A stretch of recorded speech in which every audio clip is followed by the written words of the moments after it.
Hey there! You look like the kind of person who might be interested in some cyberpunk. Well, if you're sick of that William Gibson tosh, why don't you give Shadowrun a try? It's got all that cyberpunk intrigue, and some orcs and goblins too. What more could you want?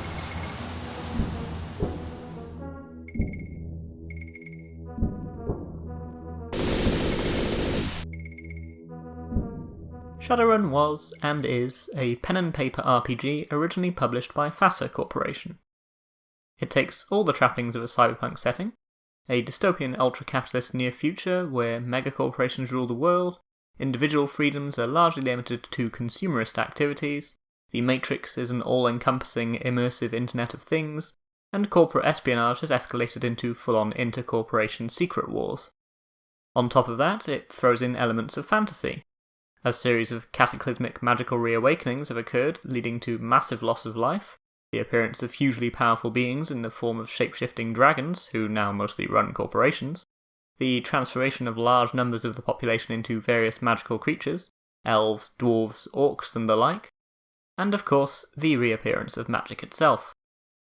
And by all accounts it's a good, if punishing, system. It's well liked, particularly in America, and thanks to this has spawned a bevy of computer games over its lifespan. So, which Shadowrun game am I here to talk to you about? Well, two of them, in fact, but before I get onto them, I'd like to give you a very brief whistle-stop tour of the other games in the series. As well, perhaps not games I'd as easily recommend, they're certainly interesting. First up, released in 1994, the Mega Drive game, called simply Shadowrun, which is going to become something of a theme, is a largely forgotten title, not helped by its US-only release. It has some interesting features.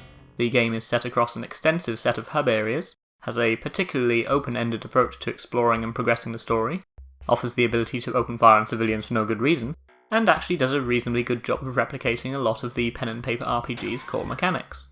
It's also extremely ugly, features some particularly clunky combat, and all that in combination with its lack of hand-holding makes it hard to approach as a modern gamer. An interesting curio, but hard to go back to.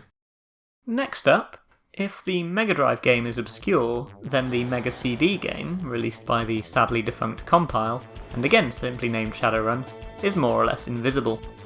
Being released on the Mega CD is normally a good way to ensure a game's lack of an audience, of course, but this game triples down on that by A, being released in Japan only, and B, coming out in 1996, making it the last official Mega CD game released. And yes, making it a Mega CD exclusive that was released 2 years into the lifespan of both the PlayStation and Saturn. Commercial suicide, thy name is Shadowrun Mega CD. As I neither speak nor read Japanese, I can't offer much in the way of commentary. It looks to be a mixture of visual novel and RPG, has some nice evocative artwork in the story scenes, but otherwise doesn't really seem to take much advantage of the Mega CD's technical abilities, such as they were, as might be expected from a game with so limited a target audience. Following the Mega CD game, it would be 11 years until the next Shadowrun game came out, with the 2007 title, yet again creatively named Shadowrun. It was, as you might expect, an online multiplayer-only team-based shooter? Of course. For what it's worth, it was actually pretty good. The mix of melee magic and firepower, plus the emphasis on mobility, teleporting through walls was a particularly nifty trick, made it pretty unique. Alas, it was much maligned as being, well, not an RPG as so many had hoped. Hint, when bringing back a beloved dormant franchise, perhaps don't drastically change its genre. Yes, EA, I am looking at your Syndicate reboot. And it sold approximately 0 copies. Oh well. And that's the brief roundup completed. The astute among you can probably guess what's coming next, so let's get on with the meat of the video. The first and most famous of the early Shadowrun titles, the 1993 SNES game, yet again titled simply Shadowrun, is quite the thing. The opening lays things out for you very simply. Player character Jake is brutally gunned down by a squad of goons, only to be saved by a mysterious fox-like benefactor, and, newly freed of his memories, he has to navigate Shadowrun's dangerous world of corruption and intrigue as he seeks to uncover just who he is, and why he was almost murdered. The game's unusually downbeat premise is supported by a suitable aesthetic. The moody synth music is a relative rarity for the SNES, more the kind of soundtrack you'd expect to encounter on a Mega Drive, while the gloomy isometric visuals set the game apart further from the machine's stable, even if they are a little on the plain side. But what really set the game apart went beyond aesthetics. Like the Mega Drive game, this is a somewhat unusual take on the console RPG, with a surprising amount of freedom and reliance on player exploration to advance. Like the Mega Drive game, this is again a game made up of multiple hub areas, albeit with an engine capable of actually giving those different areas a real presence. The game is also more measured than its Mega Drive counterpart. While it still throws the player in with relatively little guidance, it's a lot better at offering the player hints at what they need to be doing, and the gradually increasing scale of the game, measuring out access to new areas of Seattle slowly, is considerably easier to manage than the Mega Drive's swift move from one small hub area to the entirety of Seattle and its outlying areas. Not that it's easy. Each area takes some learning, and it's always easy to walk into the wrong place and promptly find yourself geeked. It is considerably more linear in its storyline than the Mega Drive title, but it makes up for this with souped up options for interaction. You see, this is an isometric, cursor-driven adventure, and you'll be spending a large portion of your time exploring flats, offices and alleyways, scouring them for useful items and helpful souls. Where the Mega Drive game sees you engaging in simple branching dialogues with a maximum of 3 options to choose from at any given moment, one choice for each of the console's A, B and C buttons, the SNES game gives you a list of subjects that you can discuss with any NPC you wish, a list of subjects that continually increases as you play the game, as Jake gradually pieces together just what is going on. It's not perfect, of course. Its major flaws can be placed firmly at the door of its control system. Fiddly even at the time, the choice to opt for a cursor-driven interface for combat and item manipulation in a game controlled solely by a SNES control pad was certainly an interesting one. And the adventure is needlessly padded out with lethal shootouts at every turn, and features that particular delight of enforced grinding in order to progress. But for all that, Shadowrun remains enjoyable. Its world is evocative and even manages to feel expansive now, despite the relative scale of modern games. Shadowrun has density in its favour, its hubs focused and filled with characters, and its story remains compelling throughout. It's easy to understand why the game won itself such loyal fans, and it remains a game well worth revisiting. Well, so long as you can get past the awkward control scheme at least. The SNES game was always the standard bearer for the video game adaptations of Shadowrun, always the most fondly remembered, always the game the fans were clamouring for a sequel to. But with both the companies originally responsible for the games dead, and with the last game a colossal flop, it seemed unlikely there'd be any more Shadowrun games in the near future. But then, Kickstarter happened. Suddenly, out-of-fashion series, out-of-fashion genres were getting new leases of life, and Jordan Weissman, founder of FASA Corporation, saw an opportunity. A Kickstarter campaign was drawn up. Weissman and his new studio, Harebrained Schemes, were to make a new Shadowrun game, and this one would actually be an RPG. An isometric, cursor-controlled RPG just like the SNES game everyone loves, only with less shit controls because it was to be released on PC and touchpad devices rather than a 16-bit console. And lo, he succeeded. He wildly succeeded, with the very slightly differently titled Shadowrun Returns getting over $1.8 million in pledges, which from a $400,000 target wasn't too shabby. And this is the point where I should be open and tell you that I'm a card-carrying Shadowrun Returns supporter.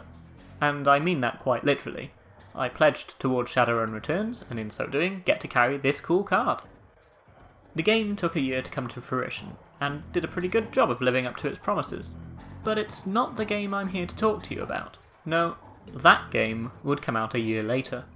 The first Shadowrun game to have a genuinely different title, Shadowrun Dragonfall, is the 2014 expansion, and later expand-alone in the form of the Director's Cut, to Shadowrun Returns. And it is an absolute stunner of a game. You see, Returns, while a decently written little story with perfectly functional combat, never quite found its groove. The writing was mostly good, but of variable quality, and your choices rarely felt significant. The combat worked, but never felt particularly engaging, and was unfortunately balanced to favour certain character classes, making certain builds feel somewhat, well, pointless. It was nice enough, and I'd happily recommend it, but it wasn't one for the ages. So imagine my surprise when Dragonfall came out and turned out to be utterly brilliant. It takes the strengths of Returns, the writing, the aesthetic, the characters, and improves upon them massively. No more fluctuating quality in the writing here, it's killer from start to finish. The story is paced perfectly, taking a simple run-gone-wrong gambit and inexorably building into a full-on conspiracy thriller. It has everything you could want from a game set in the Shadowrun universe. Shadowy plots run by sinister corporations, backstabbing villains and cynics with hearts of gold, world-changing events centered on immortal godlike beings, the sense of being a small piece of a bigger machine, a piece with a tiny but meaningful amount of sway, just enough to tip the dice in one direction or another. This is coupled with a fabulously well-written cast of characters. Your teammates in particular are a joy to get to know, while the scope of the story gives them enough room to breathe and develop. The game also has become that much more reactive, with your choices both allowing you to shape your character's personality as you wish, and having far-reaching consequences. Moreover, your choices are frequently limited by the way you've built your character. So a character with high willpower might be able to resist things that another wouldn't. A character who knows about medicine might be able to spot things that a less educated one wouldn't.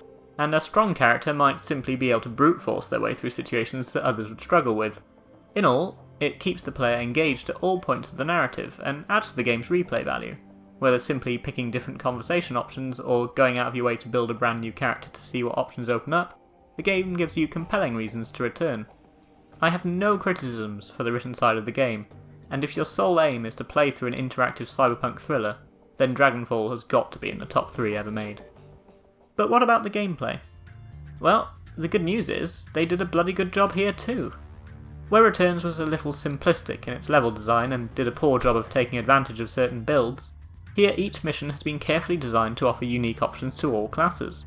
Shamans will find all sorts of spirits to call on, Deckers will open up new avenues, extra rewards. The game no longer punishes the player who wishes to play as a less direct combat class. The game isn't afraid to challenge either, with the final boss battle a particularly tense affair, and in all, the combat is a satisfying, thoughtful experience. It may not reach the same heights as the game's narrative, but it acquits itself admirably. Dragonfall is a game that knows how to weave a compelling tale, that really understands the strengths and weaknesses of Shadowrun Returns, and does its utmost to address all of them. And it is a triumph. If you had to pick just one Shadowrun game, make it this one. All that said, there is one other game that I want to mention, but it's not actually a Shadowrun game, because how could I possibly make a Shadowrun video without it having a bit of a twist? The thing is, the game I'm about to talk about may not be a Shadowrun game in name or in setting, but in terms of design, it's perhaps the closest thing we have to a modern take on the SNES Shadowrun, yes, even more so than the official follow-ups. The thing is, the modern PC Shadowrun games take a lot of inspiration from modern computer RPG design, featuring squad-based, turn-based combat, the idea of a discrete hub area that exists only as a place to explore between runs that make up the main quests of the game, and an altogether more team-spirited experience than the SNES game that is so fondly remembered. Gone is the more solitary focus, the sprawl of multiple hubs to explore, or with secrets dotted around to discover, that sense of moving forward as a rogue agent, slowly uncovering a story by yourself with only occasional assistance. Gone the real-time action, the more immediately tense, if clunky, combat, where you need your reactions to survive. No, if you want that experience in a modern form, the game you're looking for is, in fact, a very recent release indeed. Deus Ex, Mankind Divided, while rightly maligned for certain publisher-prescribed practices involving the words downloadable content and microtransactions, is actually a pitch-perfect reimagining of SNES Shadowrun's structure. As a lone agent, you seek to pick your way through a web of lies and deceit, as you wander around an expansive set of hub areas filled with side stories and side quests, relying on your own wits and reactions to survive, all the while struggling to figure out just who you can trust to help you on your quest to uncover the truth. It hits all the same beats as SNES Shadowrun, only in full 3D, with larger, denser environments, and with a considerably wider range of options at your disposal, not least the inclusion of stealthy and non-confrontational solutions to most problems. So yeah, if you want a modern take on the Shadowrun experience, keeping a bit more of the essence of the SNES game at the cost of the actual setting, well, you could do a hell of a lot worse than Mankind Divided. And that's it for this show. Next episode of Games You Should Play will be on your screens in 2 weeks' time. What will it be about? You'll just have to find out. But it won't be cyberpunk themed, I'll give you that much. See you then! Bye bye!